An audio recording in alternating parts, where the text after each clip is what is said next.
Remix came out of nowhere to be one of the most popular and exciting frameworks in JavaScript last year in 2022, and I think that's going to continue to grow inside of 2023.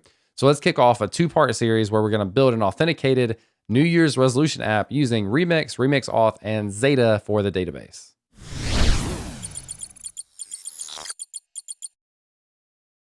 In this video, we're going to focus on creating data models and integrating Xata as our database into a Remix app and focus on loaders and actions to be able to load data for our site and then handle form submissions through our actions, again, integrating with Xata.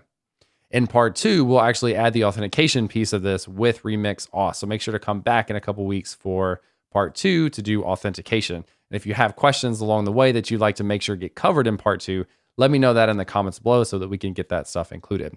Now, today's sponsor is actually Xata. There's not much I need to say about this because I think Xata will be pretty obvious how amazing it is as we go through this tutorial. But Xata is a serverless database that you can sign up for free and do all the stuff that we'll do inside of this tutorial completely for free. So make sure you sign up for a free account and then follow through on this tutorial so that you can get some hands-on experience and see really how cool this serverless database is, including its GUI and TypeScript generated code and support and all that kind of stuff. For reference, this demo is actually available on a repo from Brad Garropy, including the README with instructions that you can follow to do this as well. So there's no reason not to follow along with this demo and get practice hands-on with both. So shout out to Brad for creating the demo. You can find him on GitHub through the link below. I'll also have a link to his YouTube channel where you can check out his other content, which is pretty amazing. So let's go ahead and get started. Now I'm going to start on the Xata side, and we're going to go ahead and create our database model. So we're going to create two models inside of our table. One is for users and one is for New Year's resolutions or resolutions. So you can think of this as kind of basically a to-do app, authenticated to-do app, but in this case, it's going to be New Year's resolutions because here we are in the beginning of 2023. So we're going to create a new database. Notice I've already created one there. So I'm going to call this JQQ resolutions. Now this is all in a free tier inside of Xata, so nothing that you have to pay for, all free, super quick and easy to set up. So if you don't have an account, you have to create one, and then you can come in here and create your database. So I've created JQQ resolutions. It takes me here where we can start from scratch, or they can give us some sample data and kind of start with that, or we could even import a CSV file if you already have data. In this case, this is going to be relatively straightforward, so let's just go ahead and add an empty table, and we'll call this one resolutions. Now you'll notice that this is going to look fairly similar to what you would expect in like a to-do app. And honestly, all apps are basically to-do apps. CRUD operations, create, read, update, and delete, and REST endpoints, and these things are like, that's just how the web works. So anyway, I'm gonna build a to-do-ish app, but it's gonna be resolutions. And so inside of resolutions, we're gonna have a string piece for the resolution. So that will be the property here, not null here, and then a default value of my resolution. Now it's worth noting in here that oftentimes you can have the checkbox of not null and then not have to define a default value. Since Xata can have branches and then migrations, they want to make sure if you do a migration that you're not going to be creating records that don't have the appropriate data, which in this case requires the default value. So we're going to make sure every value that we create does have a resolution text, but just in case, we'll give it the default value of my resolution. So we'll create that column. And then we're going to have a year in here. So this will be a number. So we'll do integer number. We'll call this year. Say not null, and then we'll set the default value of 2023. This way you can keep this for many years to come. And then lastly, we'll actually come back and add another property. But lastly here, we'll have a Boolean for is completed. And then this will be not null with the default value of unchecked, which in this case is false. So that's our resolutions table. Pretty quick and easy to create this stuff inside of Xata. I love that you also have a viewer here. You can get code snippets to integrate this into your code. You can also create records, etc. It's really nice. So then we're going to create our users table as well. Now this is going to be even simpler. So we're just going to have two properties. So we'll have a string for the email, and actually this will be an email property, not string. And then we'll say this is not null. I can put in a default value of my email here if I want to. So we'll create that column. And then lastly, we will create a password. So we'll do a string, call this password, and then I won't check unique or not null. We'll make sure that this is hashed. So we'll do this securely, hashed and salted. So we'll make sure this is happening securely, so you don't have to worry about that. But we'll have our email and password. Now, back in the resolutions, one of the things that I think with databases can be complicated is the having relationships between different tables. So in this case, we can actually add a relationship by linking to another table, and we can say this property or this column is going to be user. It's going to be linked to the user's table, and we will make sure that those two things are linked up correctly, and go ahead and create column. And notice that it adds a reference here to the properties from the user table. So user ID, user email, and user password. And those are all the things that we need right now. So those are the two tables that we need inside of Xata. Now we need to go ahead and set up our project inside or using Remix, and then we can start to integrate these pieces. So let's go over to VS Code, and I'm going to run the npx, and then create Remix latest. If you're curious where I'm getting this IntelliSense that's showing up in the terminal, this is from Fig that you can find at fig.io. It's really amazing, and you should check it out. And then we'll call this my New Year's resolution app, whatever you want to call it. And yes, we'll let it install those packages. Now, one thing I didn't mention or haven't mentioned yet is that we're also going to use Tailwind with this project. So in a second, when this is finished and we've got it opened up and all the packages are installed, we'll actually set this up with Tailwind as well to use for styling. All right, so it's asking a question of what do we want to be configured in here? I'm just going to say just the basics. And then on the deploy, we'll say Remix App Server. We're not actually going through and deploying this, so we won't get to that part. We will use TypeScript in this. And then, yes, let's go ahead and run an npm install, which will install all these packages. All right, so we'll go ahead and open this up. I'm going to use the command code-r, which means reuse this current window. And then we'll do my New Year's resolution app. All right, so that should be good. We can now run npm run dev. This should start the dev server available to us at port 3000. And here's the basic Remix app. So they have links to a few different tutorials, etc. Now I'm going to go and install Tailwind in here. Again, these instructions are in the GitHub repo, so you can go and check it out if you want to follow there. But we're going to install some dev dependencies, and we'll start with Tailwind CSS. We'll need post, CSS, auto, pre, fixer, and concurrently. Now, this is a pretty standard Tailwind install. So if you haven't seen this before, if you haven't done it before and you end up doing it in the future, you'll probably recognize this. Then I'm going to paste in the commands because this is just kind of boilerplate stuff. So I'm going to replace these scripts, and we'll paste in these scripts that are, you can copy from the documentation. I'll have a link to it in the description below. But our build process will now run a build CSS as well as a Remix build. We installed that concurrently package so that we can do multiple things at one time. So something like the dev command can run concurrently two different things. It can run dev CSS and then the Remix dev. And then the dev CSS is going to run the Tailwind command, and it's going to read the input and then write to the output.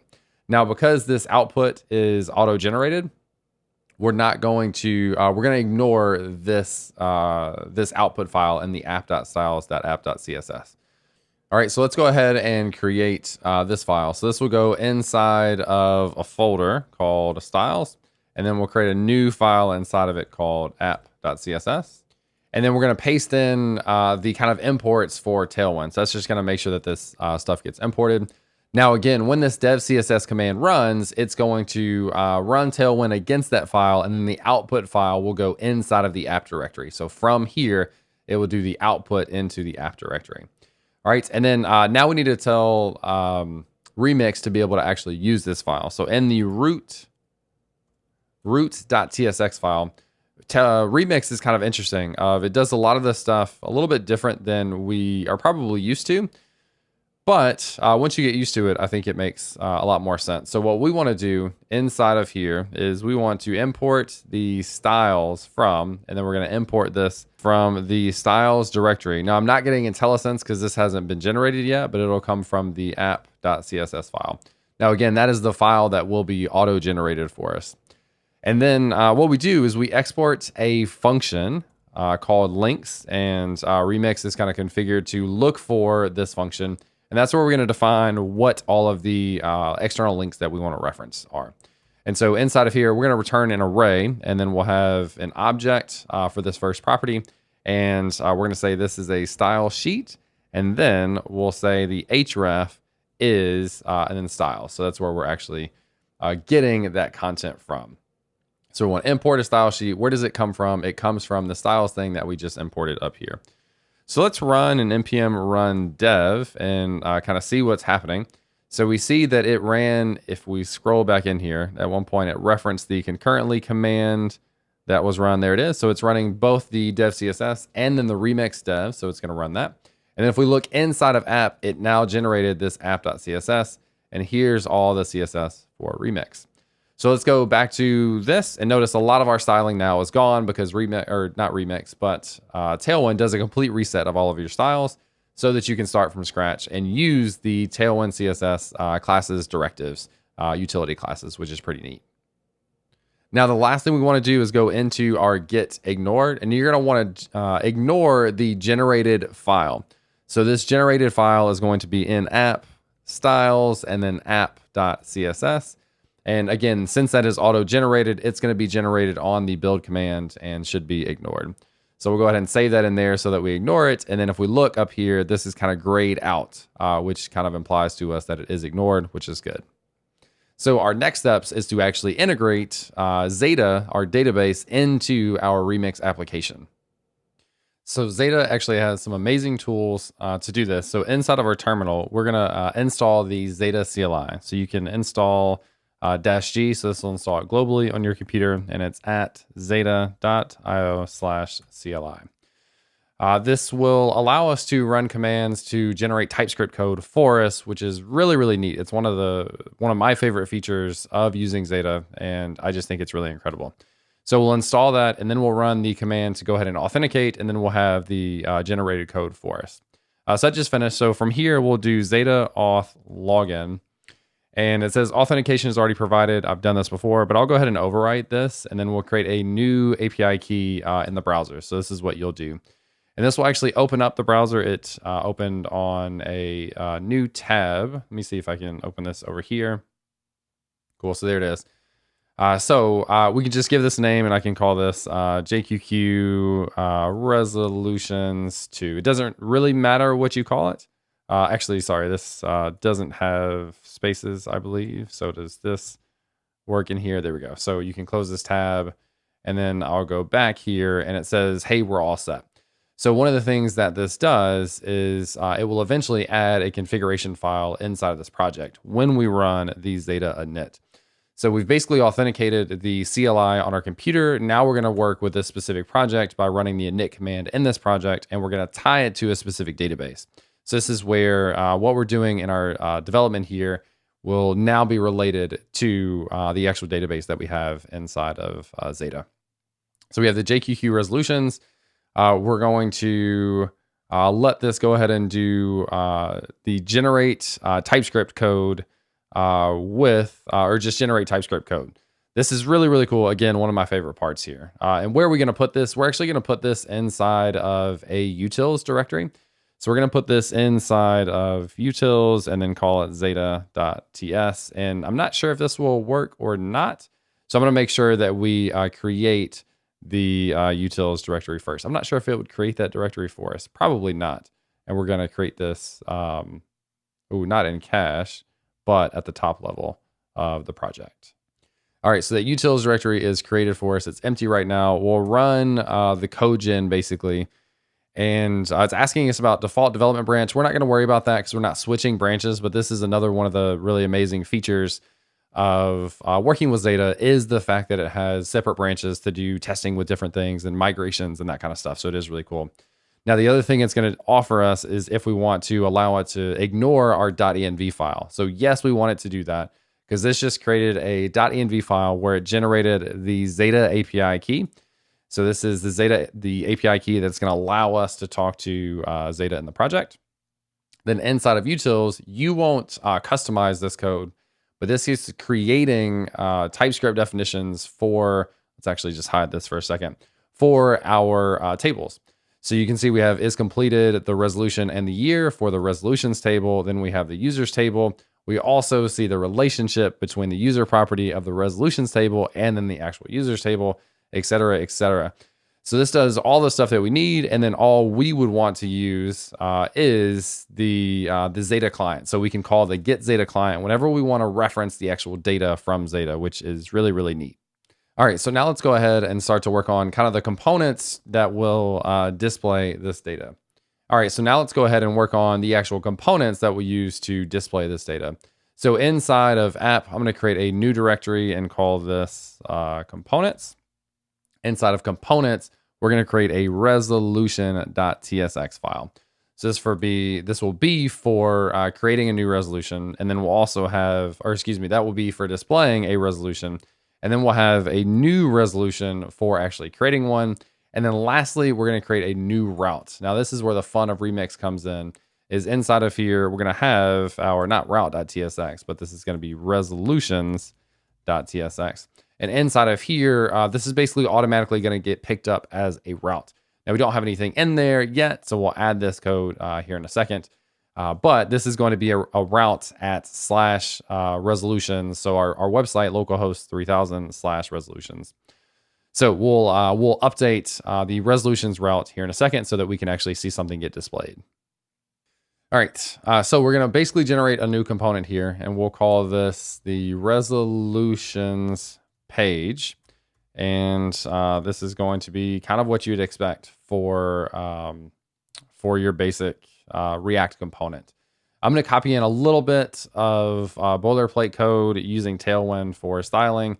So it's got some basic styling in here, and then I'm going to close out these tags and then get the formatting. So this should just be enough for a basic page, and we can come and actually see this. The last thing we need to do is actually make sure that we export this. So we'll export the resolutions page, and we want this to be a default export. Now, if you've used anything like Next.js, you're probably pretty comfortable with the idea of this automatically being picked up by the framework as a route. So let's go ahead and do an npm run dev to get this started again. And we should have not only have the starter page, which we could wipe out and get rid of that stuff, but we should also have the resolutions page. Oh, and I made a very basic React syntax thing where we actually need to return this JSX. That's pretty basic. You probably already caught that, so sorry about that.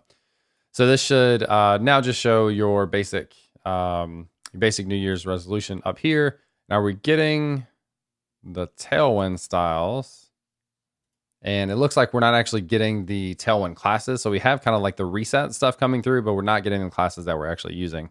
And this is because we forgot to actually run the npx tailwind init command.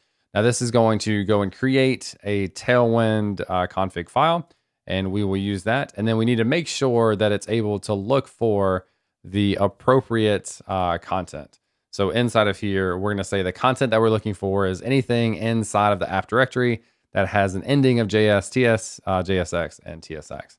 So we save that, run npm run dev again. Hopefully we'll come back, refresh, and now we actually see, it doesn't look a ton better, but we actually do see that this is coming back with basic Tailwind styles, which is a good sign.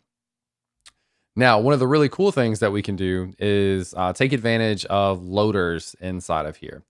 And I think loaders are really, really interesting and really cool. And that's a pretty significant part of the way that Remix works. So a loader in this case is going to be a function that we run before the page renders that's going to, as you might expect, load data. So we can say loader equals async. And then inside of here, we're going to destructure the request object from the loader args. And that's going to come from the Remix node up there. So we have our loader function. And what do we actually want to do with this? Well, we want to grab a reference to the Xata client. And so I'm going to call the new Xata client. Actually, we should call the get Xata client. So that will call that function that is defined inside of the utils. So it will either create the new instance of the client or give us a new one. So or get an existing instance of the client or create a new one. And then from here, we want to use Xata to actually query the resolutions that we're looking for. So we can say our resolutions And this is going to come from await Xata.db.resolutions. Notice I get IntelliSense and type safety inside of here, which is really, really nice. And we are going to call the get many.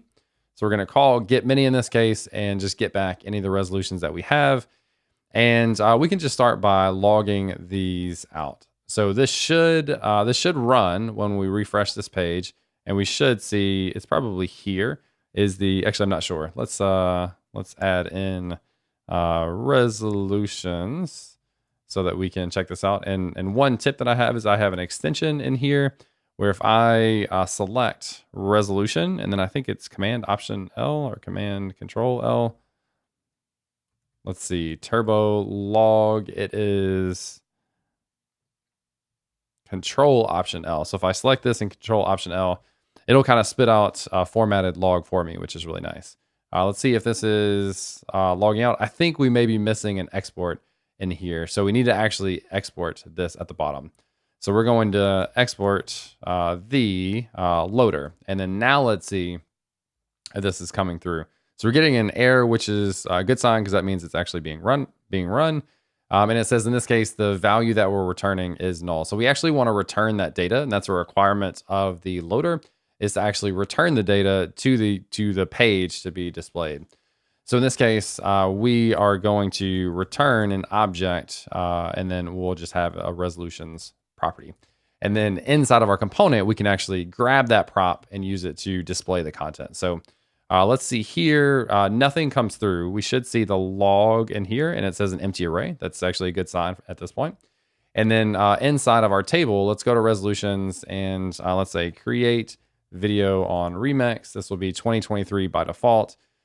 Is completed as false by default, and then we won't create a user yet. And if we come back to our application, close a few of these tabs, and refresh, we should see that one is getting loaded. So we actually have data, which is great. Now from here, we can pull in this data and then use it to display. So the way this works is inside of our resolutions page, we're going to create an object and destructure the resolutions. And we're going to get that from the use loader data. And this is coming from remix run react. And then we want to say this is type of, and then we'll say loader, and then just use our our parentheses here. Now notice that at first it gave me IntelliSense. So if I renamed this to be RES, then I'll get an error down here because it's type safe across what you return up here and then what you're able to destructure. So in this case, we can grab the resolutions, and then I've got a little snippet that we can use to display these where we're going to use a display of grid and iterate through each one of these resolutions and display them. All right, so I think that we're going to paste this in down here, and we're going to import the resolution component. We haven't done this yet. So let's go to the resolution file. I've got a shortcut RFC for a new resolution component. So let's save that, and then I should get IntelliSense in here. So resolution will auto import. And then I don't, in the demo, it references a specific year that you could pass in with query parameters and stuff. And we'll just say you made no resolutions. So that's saying if there are no resolutions, so from that array, if the length is 0, we're going to display a message that says no resolutions. Otherwise, we will actually pass in as a prop to the resolution component each one of the resolutions, and we'll paste in that snippet for the actual component here in a second, but we're able to iterate through each one and display it. Now, the other thing we have is the new resolution component. So let's actually kind of get the default code there, and then let's do an import for new resolution component. Now, notice for both of those that I'm taking advantage of auto import. So this imported the resolution and new resolution component just automatically, so I don't have to type it out all myself. Now this is yelling at us because we're passing in a prop for a component that doesn't actually know about that prop yet. So inside of our resolution component, we need to actually add the logic to accept that prop. So inside of this one, we'll add the code here to be able to handle that and then render it. So let's start. We're in TypeScript, so let's define a type for the props here. So this will be resolution props. And then this will just have the one property. So this will be resolution. And that's the one we're passing in. And then this will be of type resolutions, which in this case is going to come from the type safety, the type definitions in Xata. So that auto-generated file is going to give us the resolutions definition, which is great. And then inside of here, I'm going to change the way we format this a bit and say const resolution. And this is going to be a type of a functional component. So this is going to import from React up here with a type or takes in a type of resolution props as the params. And then inside of here, we can now destructure the resolution. And then we can actually use that inside of the component. Oh, and we were missing the equals here, which I think will take care of that. Now, the thing we want to make sure we update is exporting the resolution itself. All right, so now in here, we can start to actually display this. So I'm just going to display the basic information first, and then we'll copy in the final snippet that includes forms, which we'll talk about here in a second. So we can just log out the resolution dot. Again, our telesense in here is really nice. And then we can do this for is completed, that one. And then we'll do this for the resolution as well. So this is just to prove to ourselves that this is actually going to get shown here. So let's do a refresh on this page. We have our, so we actually have a typo here, resolution. All right, so we see we have the year and the title of the resolution. We don't see the is completed. We can convert this to a string just to show that we're getting this data, which is good. So there's the false there. And then this was just the placeholder for the new resolution. So what's interesting about this is for this individual resolution component, we basically want to treat it as if it is a form. And we're going to submit form actions to the server, which is really cool inside of Remix of how this kind of server interaction works.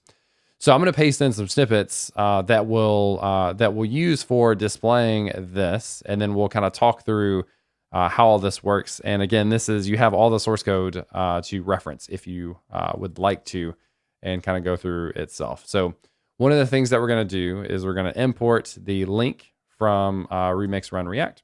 Then we're going to import forms. So there's a specific form component that we will use in this case that comes from Remix as well.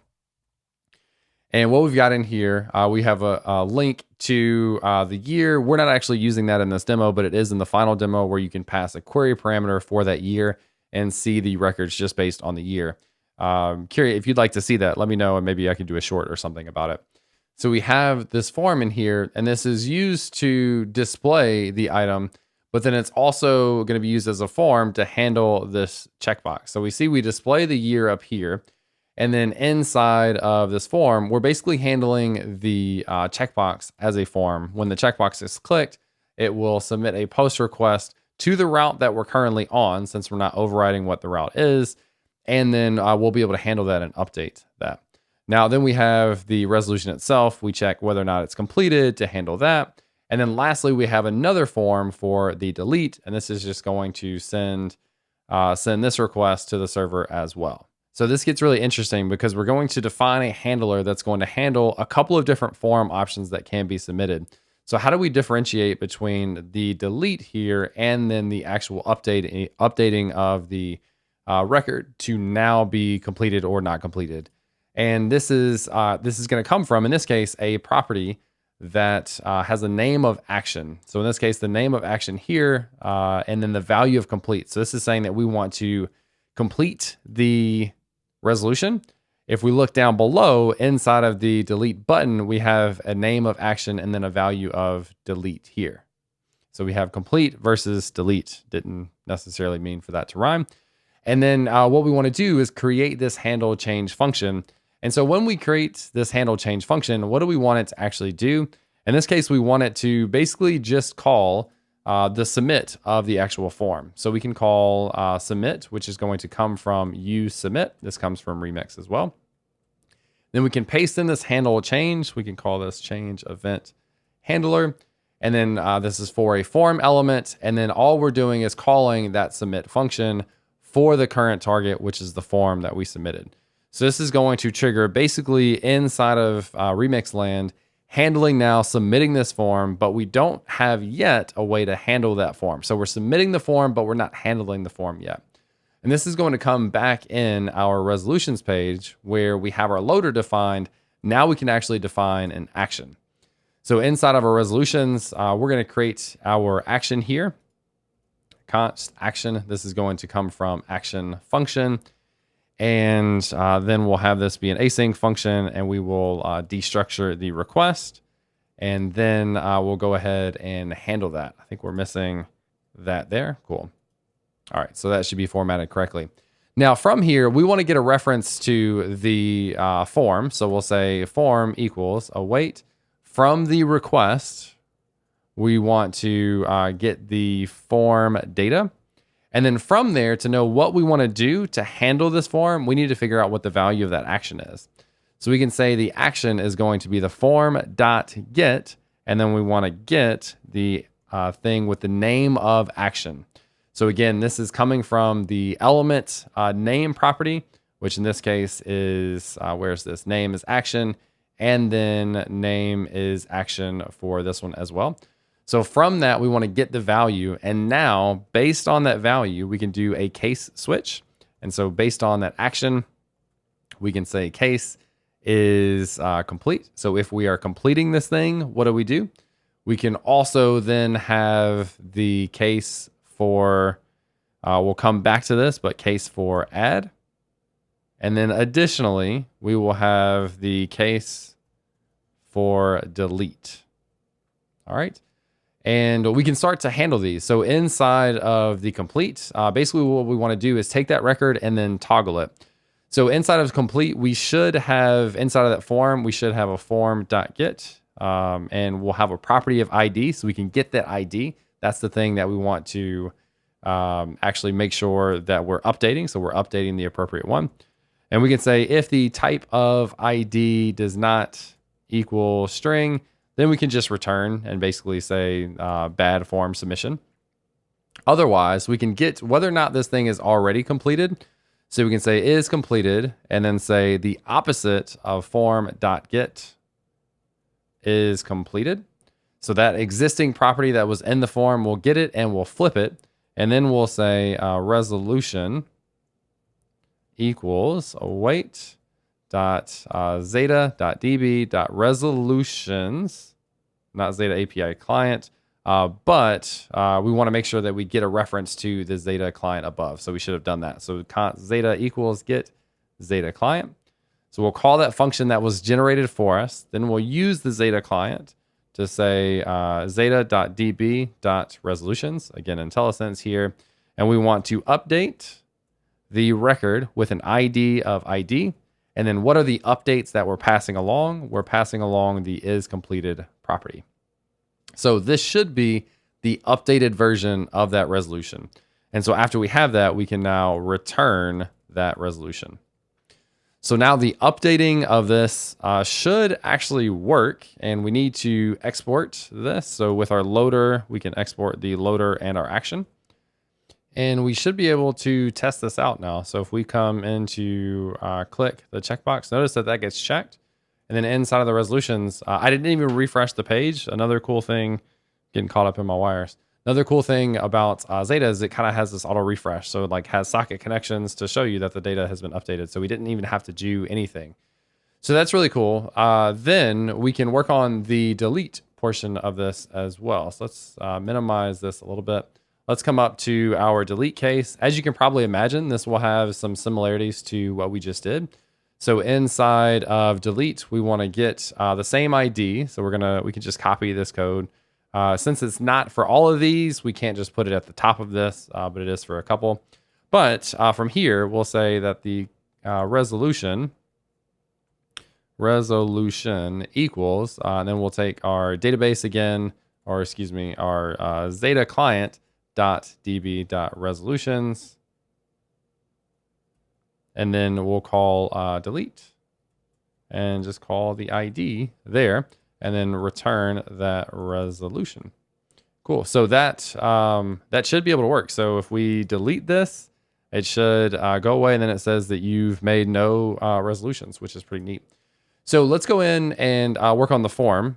We can work on this new resolutions file. I'm going to copy this in. This is getting a little long, but we can just explain this through. So this is pretty similar to what we just did. So we have, we're grabbing the current year. We'll be able to use that inside of the year input here. But notice we have this form, and we're going to have this submit a post request. And then inside of here, we're going to have an action, name of action on the button with a value of add. So remember that inside of this case switch, we had this case for add, but we haven't actually handled that yet. So this action handler is handling all these different form submissions that could happen from the front end. So we have our submit button. We have an input for the text resolution. We have the label for that. We have a select for the year. We could let them just kind of hard code this in, but in this case, we're giving a list of years, and that's basically what we're doing. So we're taking a default value of false for is completed, which is what we want. And this is a basic form with basic CSS styling or Tailwind styling in here. So the last thing is just to make sure that we have our export default of the new resolution, which is good. So now we should see that we have a form. Now this is going to submit to the resolutions here, but remember we don't have the logic written to handle that. So we'll go back up to the add. So inside of this one, and now we'll start to get the properties that we want. So we'll say we're going to get the form.get, and we're going to get the property of year. And then we're going to convert that to a number. So we can just surround that whole thing here, and know that like those inputs are always going to come as strings. So in this case, we're going to convert this to a year. We'll say is completed. We could just set this as a default of false, or we could actually get the value from the form. So this is the ability to let somebody define something that they haven't done yet, or define something that they have done. In this case, we'll just take a default of false. And then we'll get the resolution, and we'll get this in string format from the form.get. And this is going to come from the resolution. So in this case, now we have all the data we need to create this. So let's create the actual resolution. So we'll say new resolution, and this is going to be an object. And from here, we're going to await. And then we'll have Xata.db.resolutions. Again, this IntelliSense is really nice. And we'll call the create function. And then we'll pass in the object for the year, the is completed, and then the resolution. So there's our new resolution. And then we're going to return the resolution inside of here.